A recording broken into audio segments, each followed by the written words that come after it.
Well, hey, family and friends, Pastor Justin here with another midweek moment, answering your questions every Wednesday throughout the summer. This question is actually a question I get asked fairly often. And again, it's kind of in different ways, but I tried to rephrase the person who submitted this question. I rephrased it in probably an easier way, a shortened question. It was submitted in a longer way. So here it is. How do I trust God when life doesn't make sense? So if life doesn't make sense, I'm stressed out, I don't know what to do.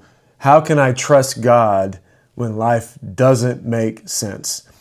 Well, you really have two options, and I'll simplify it. When life doesn't make sense, you're going to trust you or you're going to trust God. And many of you have, like I have in the past, unfortunately, we've done a little Fleetwood Mac and we've gone our own way, and how'd that work out for you? So that's, I think the proof's in the pudding, to put it that way. The best thing to do when life doesn't make sense is to go to the one who actually, he spoke things into motion. He speaks and things come to life, right? The reason why there is life is because of God. So we need to go to the source. We are just a resource. So I would encourage you right off the bat, you don't need to try to make sense of everything.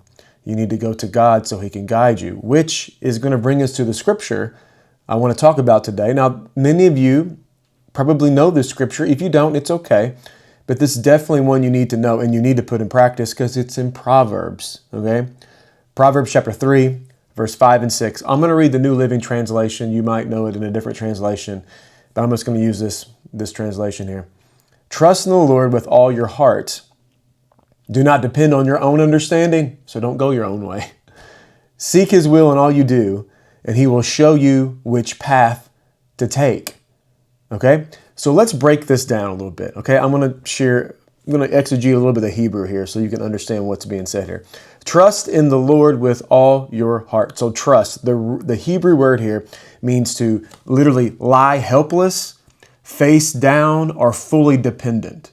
Okay? That's to trust. It's fully dependent, helpless. You've let go of anything that you think is going to help you. You've let go of, like if you're like walking down some step, you let go of the bar. Like you're trusting that you're going to be able to walk down those steps, right? So it's letting go. It's the trust fall. You know what I'm saying? So trust, that's what that means, to trust God, to completely put all your faith in him, be fully dependent on him. Trust in the Lord. So trust in who? Not you, the Lord. That's Yahweh. If you go look that up right there in the Hebrew in that particular phrase right there. Yahweh, who is the covenant-keeping God. And we have all of his names, Jehovah names in the Old Testament where you guys we've studied that so many times here at Discover Life Church. But you can look at all who he is. He gives us his names so we can understand who he is, right? Jehovah Jireh, Jehovah Sidkenu, Jehovah Rapha, Jehovah Rohi, etc., Jehovah Nisi. So we trust in him, the Lord, right? He's the God who is sovereign, but he's also personal to us, wants a relationship with us. Trust in the Lord with all your heart, That's your whole being, your emotions, your thoughts, your will, everything. Trust in him in all ways. So God is not asking for blind faith. He's asking for your full heart. That's the point. He's asking for your full heart. You give him everything. Trust in the Lord with all your heart when things are going crazy, when I don't understand what's happening in my life, when things are not going the way that I thought they were going to go. I'm going to trust in the Lord with all my heart, not half of it, not part of it, not just if things are going well. I'm going to trust in the Lord with everything. Okay? Now, next part. Do not depend on your own understanding. Okay? Depend, again, the Hebrew word here, it means to like support yourself with a staff. Like they would have staffs back then. It's like you could hold it, it would hold you up. You know what I'm saying? Like a crutch or something, right? So depend, do not depend on your own understanding. So do not hold yourself up with your own understanding, because it's not strong enough to hold yourself up, okay? So your own understanding, that's your wisdom, your own instincts, your reasoning. Because listen, your reasoning, your instincts, your will, your understanding is all limited by sin and your perspective, okay? So you are limited. The bottom line is you're limited, okay? So your understanding is limited. Your perspective is limited. That's why you don't want to depend on your understanding, because it's not enough. Okay? So do not depend on your own understanding. Then seek his will in all you do. So I'm going to trust him and seek his will. I'm going to trust in the Lord with all my heart. Seek his will. Seek, meaning, again, y'all might have heard me talk about this before, the Hebrew word yada, not Yoda. Okay? Yada, it means to know by experience. It's personal, deep intimacy with somebody. Okay, so you seek that kind of relationship with the Lord, right? Not just some top of the head. I go to church and I heard about God, but I commune with Him. I seek His presence every single day. I want to be with Him every day. So I seek.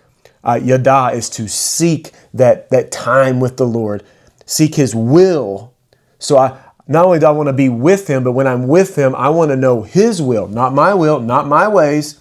I want to know His heart, His character, and I want to know the direction He wants me to go. Not just Him to bless me. I want His heart, not just His hand. Okay? So seek His will in all that I do. So I want His will to happen in everything that I do, not my will. I want His will.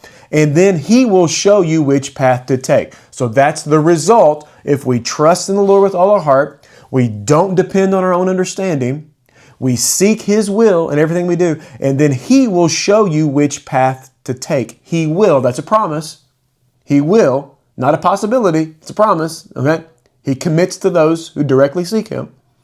He'll show you. Again, that means to make straight, to clear, or to make things right. So He will reveal to you what's right. By the way, it's not always going to be comfortable.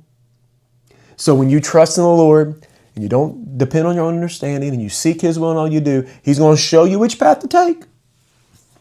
It might not always be a comfortable path, but it's always correct, right? Might not always be comfortable, but His way is always correct. So show you which path to take. So which path to take, that's clarity. Don't you want clarity in your life?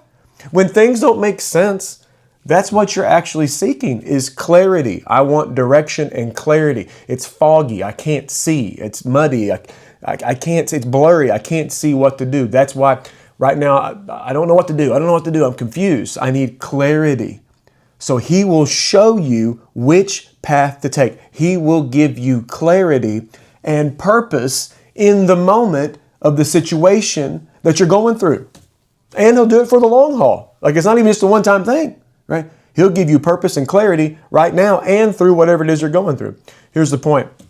When you follow the shepherd, the path will always lead to purpose. When you follow the good shepherd, his path always leads to purpose and clarity and direction, right? But here's the thing. You got to seek His will in all that you do. Because listen, this is just some truth for somebody. God won't guide a life that He's not been invited into. Right? You got to seek Him, invite Him in, because you want His way above yours. Okay? Quickly, I'll give you 4 quick things as we kind of close here. And they all start with the letter L. Okay? Here we go. You got to lean on God's wisdom. Okay? So I got to trust His guidance. I'm going to lean on His wisdom, not my wisdom. Because mine's limited. Remember, it's limited. Number 2, I'm going to look to His faithfulness. So here's what you need to do. You got to remember all the times God has been faithful in your past.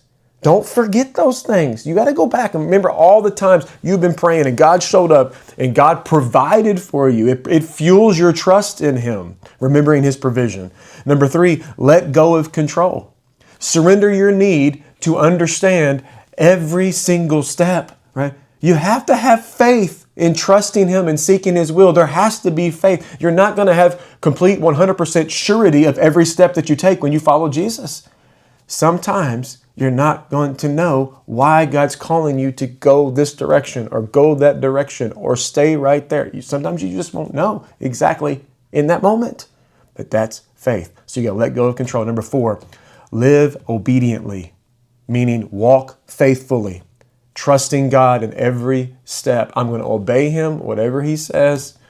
I'm going to trust in the Lord. I'm going to have godly counsel around me. I'm going to be in his word. I'm going to stay in prayer. That way I can be obedient to what God's called me to do.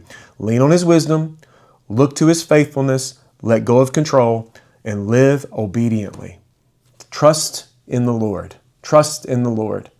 Lean not on your own understanding, but seek his will. And then he will show you which path to take. We'll see you again next time.